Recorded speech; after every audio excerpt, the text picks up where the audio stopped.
Hi, my name's Jeschonek, and I'm here to talk to you a little bit about storage options for HPC workloads and specifically how you might use Azure to accomplish that. To keep things simple, I'm going to jump in and talk a little bit about the various storage that you would consider with a high-performance computing workload. A lot of times you might put all of this into a singular system, but depending on the scale and the needs of the particular aspects of your workload, you might need a variety of tools, and that's what this chart sort of spells out for you. For example, looking at the top left, you might have a particular scheduler you use, like LSF or PBS or Slurm, and a scheduler typically deals with a lot of small files and a lot of transactions and has to be very responsive to the HPC environment as clients come online and do their jobs and mark them done. You may want to consider using a database, or you might roll your own scheduler system on a VM with a local disk to get the best performance. That particular behavior might not fit as well with some of these other ones. So tools and tool chains. This particular one might be, let's say, you have a very large high-performance computing workload. Let's say you're doing some sort of simulation workload, and it's a lot of VMs or a lot of cores, and you have to read libraries and source data in as quickly as possible across a large number of these virtual machines, and you have to get that done very quickly so that the job can start, and the job starts in a reasonably non-staggered way. So you might need something that will give you scale with very low latency for those reads. And you may typically want that particular data to be on a shared storage environment, depending on the way that you're sourcing the tools. Like, for example, perhaps the tools are sitting in a shared library that gets updated from time to time. So copying all of the tool files to local disks on all the VMs in the HPC cluster can still be accomplished, but you have to be cognizant of the change potential that could occur, and maybe you lose track of a change. In terms of scratch space, ultimately, that might be something in the middle of your workload that the individual HPC cluster nodes have to write out results that then are reread back into the job, perhaps not even by the same node, but by another node. And the ability to write that data out very quickly and perhaps then have that data being concurrently accessed by multiple nodes is very important. It does also imply that many times that there are many circumstances where scratch space might be local to the individual HPC client, where they're reading what they're writing, but there may be situations where that becomes a shared stored requirement, and so you have to be aware that that data might be accessed by other nodes.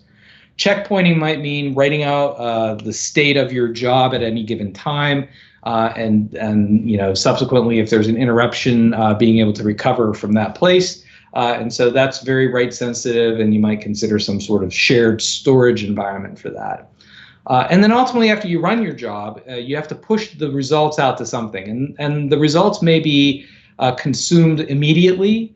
Say you're in a precision medicine environment and you've done some analysis and you're working with a patient, you might, this is the future. You may have run some analysis, and now you need to consume that information to help inform what decisions you're making about a particular medication. But ultimately, maybe it's I need to put that data in a shared environment where my researchers can then access it. And so being able to put it somewhere that it's accessible is really important. And it does vary depending on the various workloads. I mentioned some life sciences scenarios there, but it could be I'm a hedge fund and I'm doing Monte Carlo simulations, and I just need that to go as fast as possible. And then I really want to put it in one place, and I don't care about it after that. Ultimately, though, let's say that I am in life sciences or autonomous vehicles. I may have quite a lot of data, and I need to put that data somewhere. And I'm probably over time going to want to not use a lot of that data, meaning that I have to keep it, but I may not access it. And so that's where the notion of a tiered data lake comes into play. I would want to put that data in something that's vast enough that I can store a lot of data on the order of petabytes.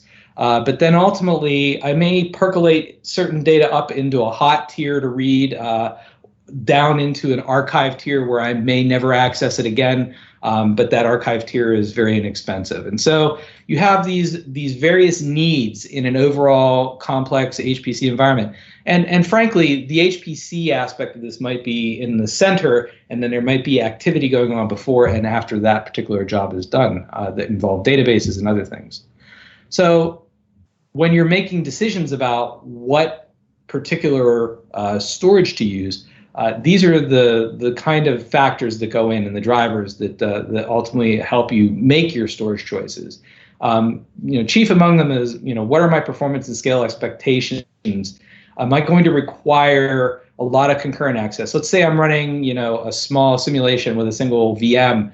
It's not really a big consideration, but if I'm doing a serious HPC workload with thousands of cores and they're reading a lot of data and I need them to read that data quickly and run very fast, then I'm going to care about the access and throughput considerations. Importantly, the larger the job gets, the more important this concept of latency is. So this is really down to, let's say I have 1,000 cores and they're all trying to access a particular piece of data. And once they access that data, then they can go on running the job. If there is any interference or any slowness or back off in reading those particular files, that could then serve to slow the job down. It could cause some staggering in the job that I'm not looking for, and then contribute to potential failure scenarios in that situation. File sizes and quantities. So, my file sizes could range from a multi-terabyte file that has a lot of genomic information in it, all the way down to billions of 1K files, depending on what it is that I'm doing. And so it matters what I'm looking at and how I'm going to read that data. And ultimately, it matters a lot what I'm writing out to. So if I'm writing a very large file sequentially, that's a vastly different use case than if I'm writing out a lot of very small files. And then all of that conspires into what we call the job runtime, which means that I could, my storage choices will help drive how fast my jobs will run. And I have to assess whether or not the runtime matters to my underlying business need.